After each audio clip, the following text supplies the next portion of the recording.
Clara, and I'm here with John McAfee. How are you doing today? I'm doing good. Thank you for having me on.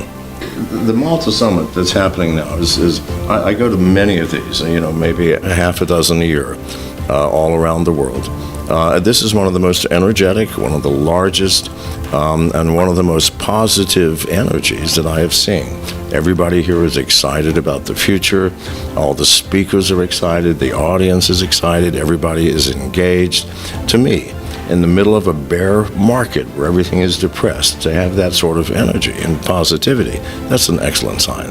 It tells me we are growing and we're here to stay. You've said that you're worried about the fees and the scams and power of centralized currencies. Do you think that decentralized currencies is the answer? Well, we're not going to get rid of the scams. Cryptocurrency is the Wild West. There's no laws, really. 9 out of 10 companies are fake. That is, they have no intention of actually doing anything. They simply want to raise money and buy a yacht and disappear. We audit many of our companies that we work with, in fact, all of them really. 9 out of 10 are scams. We audited one company a few months back where every single member of the team, from the CEO on down to the developers, were non-existent people. They had taken photographs from people who had died, put them up on their website, created fake curriculum vitae, and they were not real. And this is how bad it gets. So you can't get rid of the scams. You can get rid of the scams of exchanges by decentralizing, and you can certainly get rid of the threat of government interference by decentralizing. Decentralized exchanges are coming, and when that happens, the crypto community will be totally free. You cannot regulate it, you can't make laws against it, you can't tell us what to do or what not to do. It's also a big problem in politics around the world with voting or scams or fake news. How do you think blockchain can make the world and politics better? Well, the blockchain is the obvious solution for all of these things, where we have multiple votes from one person. In America it happens all the time. Okay, they move from one precinct to another and continue to vote. With the blockchain, you can validate each person. You have one person and one vote. The blockchain will solve most of the world's problems of deception. Let me give you an example. If we had the blockchain since the beginning of human history, we would have a totally different history. Why? What is history? It is a record written by the conqueror, the winner. And the winner gets to decide what happens, right? The losers don't have any say. So their story and their perspective and their reality has disappeared from the human record. If we had the blockchain since the beginning of time, that could not have happened. We would have the totality, the truth of everything that happened. We would have a different history. That would benefit us because we define ourselves as humans from our human history.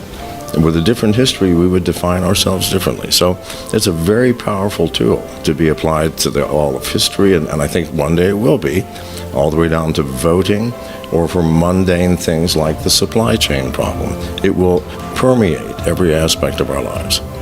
And it will permeate even the unfortunate individual aspects. At some point in the long future, you will not be able to cheat on your spouse because it will be impossible. All right, the record of everything that you have done will be there.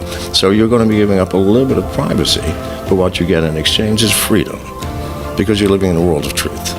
Why is the blockchain so powerful? It is not under human control. It's under the control of mathematical formulas, which don't lie. 2 and 2 is always 4. Now, you can tell your wife or your husband that 2 and 2 is 3, and they might believe you, but not with the blockchain. So it will transform culture and transform human relationships for the better. Now, it will be difficult at first for those of us who are used to deceiving, lying, telling tall tales, calling your boss and saying, I'm sick today, but I'm playing golf. That will disappear, okay? You can still play golf, but you'll have to be honest about it. You'll have to say, boss, I'm not coming in today, I'm playing golf. Well, the boss will have to get used to it, or you will have to get used to it. It will transform society. And you are politically active. Why would I vote for you? What would you I don't want you to vote for me. I'm running for president. I ran for president in 2016 under the Libertarian banner. What that gave me was access to the national stage, where I was able to talk about things that I thought were important. And in 2016, I thought the problem of cybersecurity was a major problem in America, and it was. And because I said the things that I said, our cybersecurity in America has become very tight. This time I want to talk about the blockchain and cryptocurrency and how that can free people to make individuals responsible for their own financial freedom. And from financial freedom comes all other freedoms. So that's what I'll be talking about. I don't want your vote. I have enough followers and enough fans that I can legally take the stage and run for president. But I'm going to say, I don't want to be president.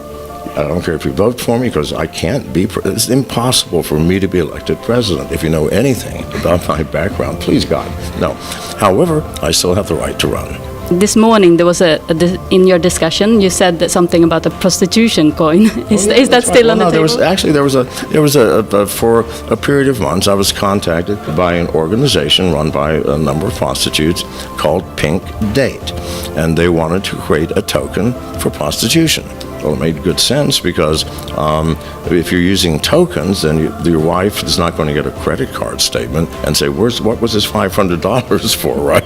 No, it made good sense, and I advised them. The problem was, their pimps were always moving them to different parts of the country, and they never could stay organized, and it fell apart. But yeah, I'll advise anybody. And ultimately, tokens and the blockchain and cryptocurrency will be in every aspect of the world. In America, there was a young student, 7 years old, who created an ERC20 token called the Billy token, and everybody in school was using that as currency. What's wrong with that? Make as many tokens as you like. Do you think that maybe Bitcoin will be overtaken by Ethereum? But it's not a matter of Bitcoin or Ethereum. There are now 5,000 coins. I don't know which one is going to win, and it's not a matter of winning. It's a matter of choice. It's a matter of which coin do I want to use for any specific function. I think in the end, there'll be everything. There'll be an ice cream token or an ice cream coin. And if you're at the ice cream parlor, you don't have to worry about using the token. Your wallet will have all the intelligence in it to know, I'm at the ice cream store, I'll get better value if I use the ice cream token. And so it will do all of these exchanges, and you'll be paying in ice cream tokens. Then you go to the movie and you'll pay in the movie token. I mean, there's nothing wrong with that. So there's not a matter, will Bitcoin win or Ethereum? No. Bitcoin will have its place, Ethereum will have its place, and the ice cream token will have its place. Can you tell me about the McAfee Alliance? Yes. One of the problems in cryptocurrency is that we have no regulations. We have no rules. It's like the Wild West. If you have a gun, you go in and you rob the liquor store, and that's what you do. So you have to take care of yourself. You have to be cautious. And we don't need enforcement. What we need is education. If you know, for example, that an exchange is stealing from you, and everybody knows it, we don't need to shut the exchange down. It will shut itself down because it will have no customers, because no one will use it.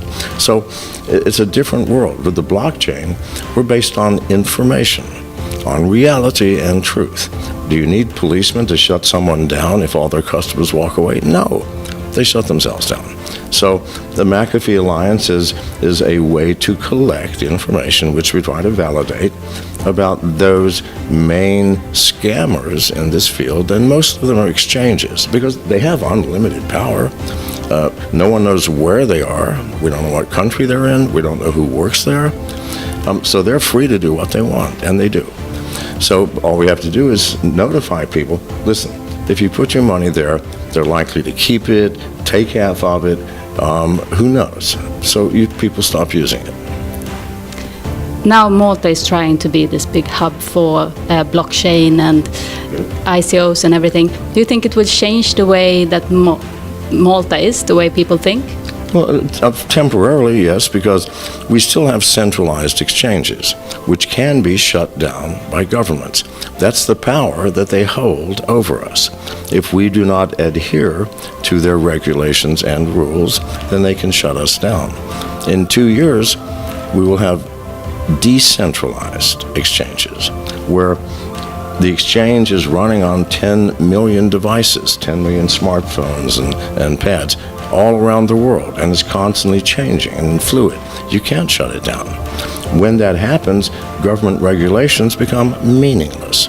Because if you have a regulation or a law, but there is no power to enforce it, nobody pays attention.